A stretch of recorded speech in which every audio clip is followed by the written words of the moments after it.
Okay guys, so now I'm going to show you medications, but I'm going to only show you the components of like when we are pulling the meds, getting the dosage, and I'm going to show you how to actually draw up the medication. As respiratory therapist, this is not your responsibility. You're not going to be pulling up the epinephrine, you're not going to be pushing the epinephrine, the nurses will be doing that.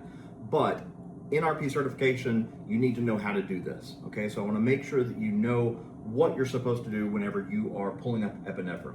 All right, so our epinephrine is going to come in a box just like this, showing epinephrine. All right, we always draw up 2 syringes.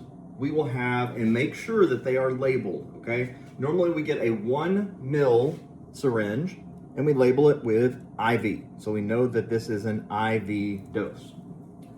Then we have a 3 ml syringe. You can do 3 or 5 ml syringe, and this is going to be your ET tube dosage. So make sure that that one is labeled appropriately. In your box, you're going to have your vial of epinephrine, okay?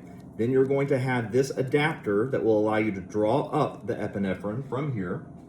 And then you will also have a 3-way stopcock, all right? If you don't know how to use a 3-way stopcock, wherever you have the off sign means you can't have any type of flow going to that or from that. So if I have this in the off position going down, anything that's attached here will not go in or out. If I move it over to here, nothing here will go in or out. If I move it over there, nothing in or out. If I move it 3/4 to where it's like that, so it's in between, nothing will move at all. Nothing will move here, here, or here. All right, so many times you'll see it kind of like right there if we want to make sure that we're not pulling or pushing any type of meds.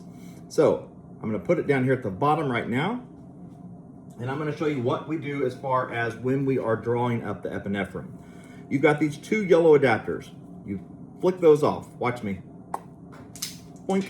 Okay, so now I have both of these. I'm going to attach my epinephrine, twist it in, and then I've got a stopcock down here. I'm going to remove the cap of that stopcock. There we go. I put my 3-way stopcock and twist it on. All right, so now what I want to do is be able to draw up my epinephrine from here. So I'm going to turn the stopcock off in that direction, and now I have free flow going up from the epinephrine to my attachment. Let's say that I have a 1 kilo baby. We're going to make it easy. 1 kilo baby, and we have an IV. If that's the case, I'm going to use my 1 ml syringe. I'm going to put it directly in, just like that. Remember, my stopcock is turned off this direction.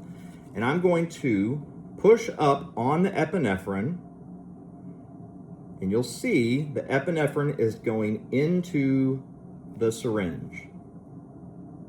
And if you have air bubbles, we all know what you do with the air bubble. We're going to take that off, pop the air bubble up, and remove the air.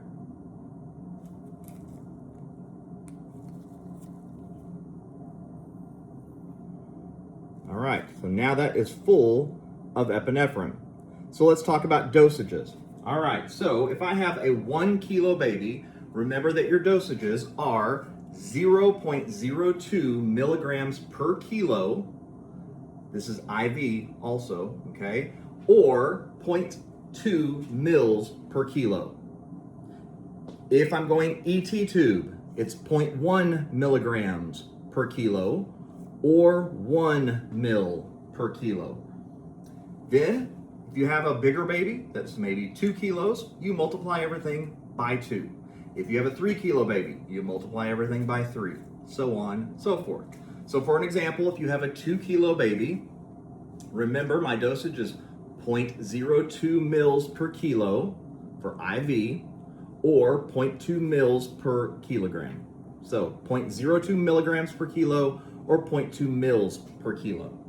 And then if I have a 2 kilo, I'll multiply that. So 2 kilograms by 0.02 milligrams, that's going to give me a total of 0.04 milligrams by IV or 0.4 mils by IV.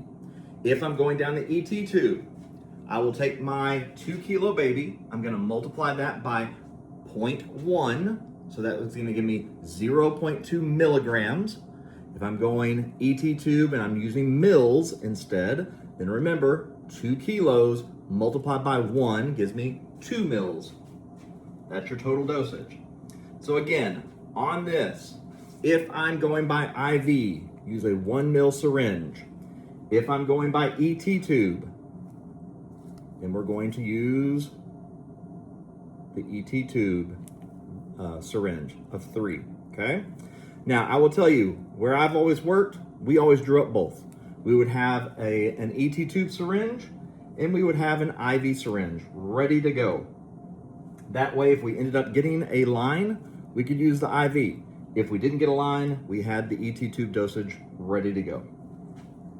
And don't forget, during this whole time, compressions and ventilations are still going on.